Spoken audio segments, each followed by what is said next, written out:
Alright, today we're going to be learning how to test a hard drive in a computer. We're going to test the IDE and a SATA hard drive. I'm going to do these internally, but I have tools here that you could use like this. This is a power supply, and this is a USB IDE or SATA cable which you can use to test them externally. But I'll be using these. This is a SATA cable and a 4-prong to go to a SATA connector for my power supply. Alright, I'm going to move these out of the way. These are your hard drives. This is an IDE 3.5 hard drive. This one is not a very big one. I think it might be like a 15 gig. This is a 2.5 SATA. What is cool about the SATA 2.5s is they will fit in a desktop. They have the same connectors as a desktop 3.5, and with this adapter I have it mounted on, you can mount it in a desktop. Alright, and the tools you will need to do them internally like I'm going to do is a screwdriver and a flashlight in case you need to see. You'll need your testing software. I have a Western Digital here for my Western Digital hard drive, and I have a Seagate for my Maxtor drive, which is supported by Seagate. Alright, first thing we'll do is we're going to open up the case. This is the Elite 360 case. This is a custom case built at Trine Computer Services by myself. Alright, you got to unhook your fan depending on how yours is designed. Alright, now inside on the motherboard we have a SATA connector right here. I don't know if you could see that very well, but there's a black SATA right here. You hook this cable in here, and that is your data cable. Then you take this and you plug this in here. This is your power to power up the SATA. We're going to test the 2.5 SATA first. You connect your power and your data cable. Next thing you're going to want to do is, if you're doing like me and testing internally, you want to unhook the actual hard drive that runs the OS on the computer. That way it doesn't show any like fatal errors or anything while you're trying to test. Alright, next thing is the power on. Get this out of the way. And since this is a Western Digital, we use the Western Digital boot disc. You put this disc in here, and you notice it says disk boot failure, insert system disk, and press enter. You hit that. Boot from CD, you hit enter.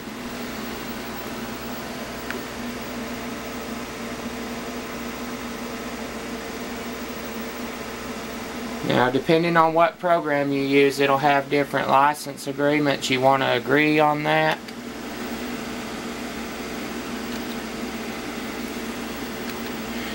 Then you'll go into your diagnostics in DOS mode, and we have quick test, extended test, write zeros to drive, view test results, print test results, log file, open, close, enter, print RMA information, which is your warranty information, and help and quit. You go to quick test. I always use quick test, but I'd rather use extended, but for this I'm going to use the quick. It takes 6 minutes to complete this particular test. Now we're not going to go right on right now and complete this. We're going to shut it back off, and I'm going to show you the same principle for testing the Maxtor drive here, which is IDE. That's where your flashlight comes in handy, so you can see good in your motherboard. Alright, you got this flat ribbon cable here is called an IDE. This is an IDE cable.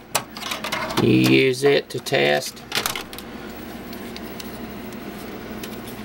Like I said, your flashlight comes in handy here because you have to be careful when plugging these up. You don't want to bend any of these little pins. If you bend them, they can be straightened, but they're kind of hard to get to plug up again.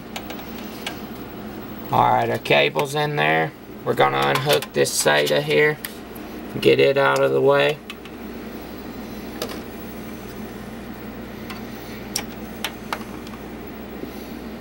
Once again, you hook your power up where you got your 4 prongs here.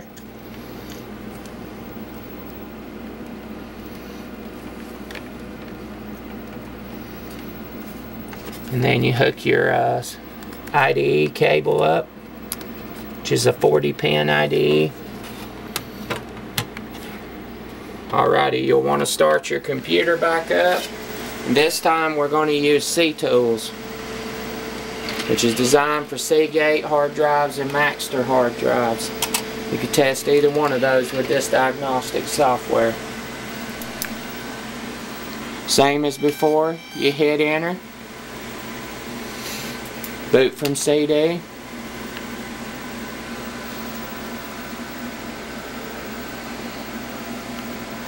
this one's copying files to RAM, which is your memory. It actually loads this program into your memory for it to run.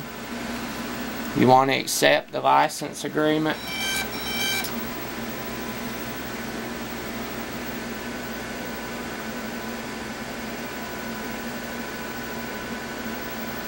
Now, as you will notice, it did not even detect this hard drive, which automatically means this hard drive is no good. The jumpers have been tested on the back, but you can distinctly hear a code coming out of the computer as this one powers on, like right now. And that's a sign that that one's got a bad sector in it. So we'll go ahead and shut this back down. But anyway, you get the idea now of how to test a hard drive and how you would go about it. And thank you.